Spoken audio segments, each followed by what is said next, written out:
Hello, everyone. My name is Hannah Payne Bynum, and I am here today to talk about the strand of professional responsibilities. What this strand or this actual standard means is it focuses on how to shape the trust and overall structure and reliability of an online course. The key components that it focuses on is ethical and professional conduct, timely, predictable communication, organizational reliability, and of course, your adherence to institutional expectations, what to look forward to, and continuous improvement, as well as a reflection. Um, a quick overall of it is just how instructors simply demonstrate professionalism through communication, their ethics, the organization, and just the consistency in online learning environments. A part of the ethical and professional conduct, it matters because students rely on instructors to simply just set the tone for a safe, ethical online environment.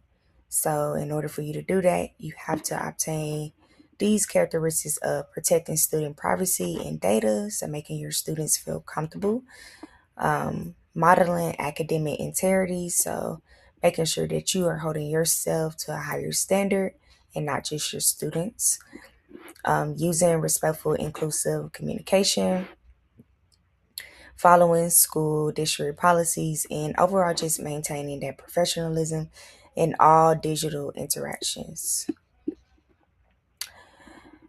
For communication and presence, it impacts how student overall feels, how they feel seen, supported, and guided so that they don't feel isolated.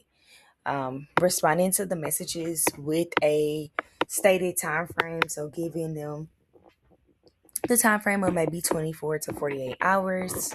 Um, just setting a realistic tone to making sure that your students feel supported in that way of instruction.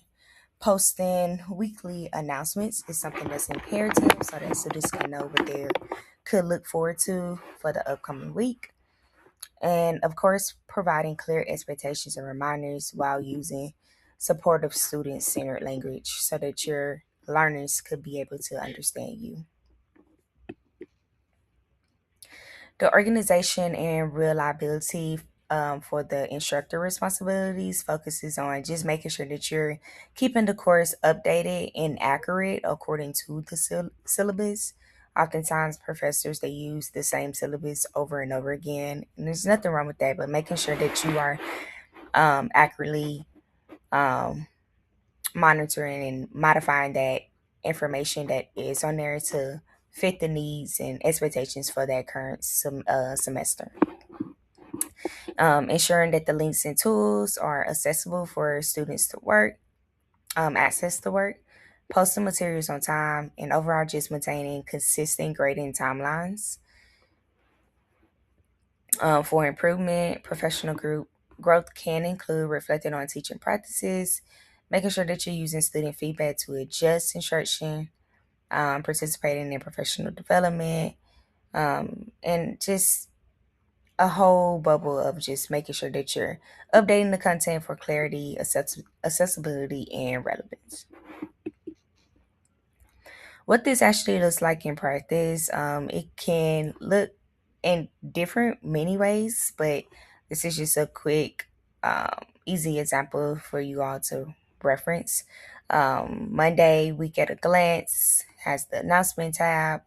Maybe a midweek check-in. Hey, I noticed that only 3 to 5 of you all submitted the assignment that is due on tomorrow. Please let me know if I need to, make any changes or anything. So making sure that you're being consistent with the communication, a clear grading turnaround so that your students could be able to know that, hey, this is what I need to work on in order to be prepared for the next module. Revising unclear instructions after student questions. So maybe you see a good group of number of students who are not following the instructions clear, maybe going back, reiterating those instructions so that they know for further use. And then documenting any accommodations and following them consistently.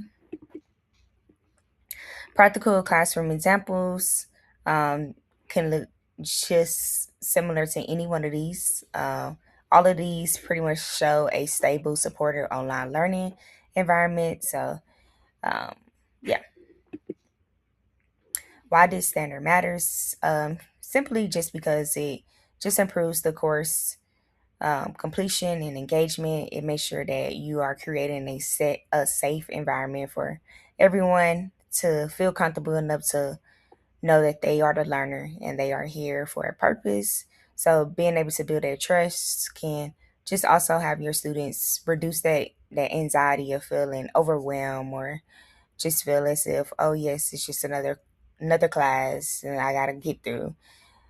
So making sure that you're just pushing in best practices is extremely important. These are also examples for instructional growth. All of these examples includes resources that helps instructors build the communication, the habits, even your ethical practices and organizational consistency, so that it can define a strong professional responsibility in online teaching. These are my references, and thank you all for listening.